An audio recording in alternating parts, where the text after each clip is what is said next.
welcome. You're watching NewsX and I'm Shivani Singh. In the high-stakes theatre of global diplomacy, there is a very fine line between being a trusted peace broker and being a double agent. And right now, Pakistan's powerful army chief, General Asim Munir, is walking that tightrope in full view of the world. For weeks, Islamabad has been positioning itself as the ultimate back-channel mediator between Washington and Tehran, trying to put a permanent lid on the volatile US-Iran war. Now, Donald Trump has previously showered praise on Munir, even calling him his favorite field marshal. But just when a breakthrough seemed imminent, the script flipped. And General Munir was all set to board a flight to Tehran for a critical, high-profile peace mission. The bags were packed, the runways were cleared, and Washington was watching with bated breath. And then, at the absolute 11th hour, the trip was abruptly shelved. To understand how sudden this brakes-on moment was, look at what was happening in Washington just hours before. US Secretary of State Marco Rubio openly voiced optimism to the reporter, stating, and I'm quoting here, "I believe the Pakistanis will be traveling to Tehran today, so hopefully that will advance this further." Now, even President Trump weighed in, warning that negotiations were on the absolute borderline between a historic deal and renewed devastating military strikes. So why did Munir pull the plug? Well, according to intelligence reports, it was Tehran that blinked. The Iranian leadership informed Islamabad that they needed more time to review Washington's final stage proposal. The US proposal reportedly demands absolute, non-negotiable guarantees against Iran acquiring a nuclear weapon, a bitter pill that Tehran is struggling to swallow. Well, rather than landing in a hostile room with no clear answers, Munir chose to stay at home.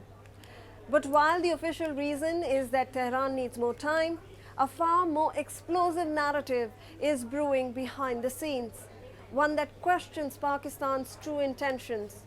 While General Munir was projecting the image of a neutral peacemaker to Donald Trump, there are conflicting reports emerging.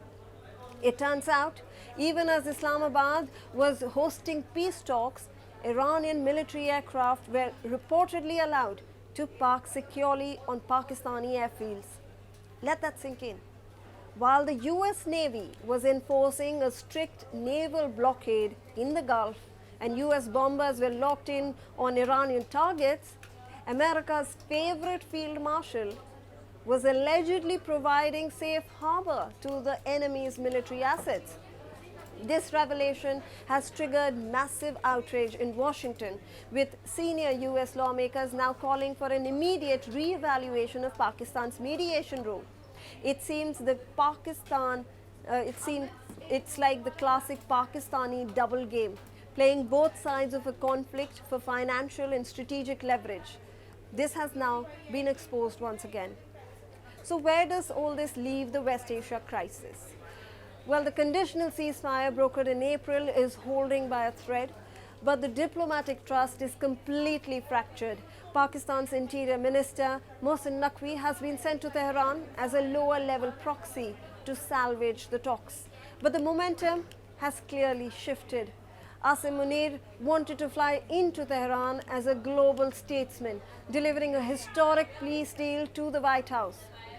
Instead, he is now forced to manage a massive credibility crisis. In modern geopolitics, you cannot run a peace clinic while keeping the keys to the arsonist's carriage. By trying to keep Washington happy with diplomatic promises while keeping Tehran close for regional security, Pakistan may have overplayed its hand.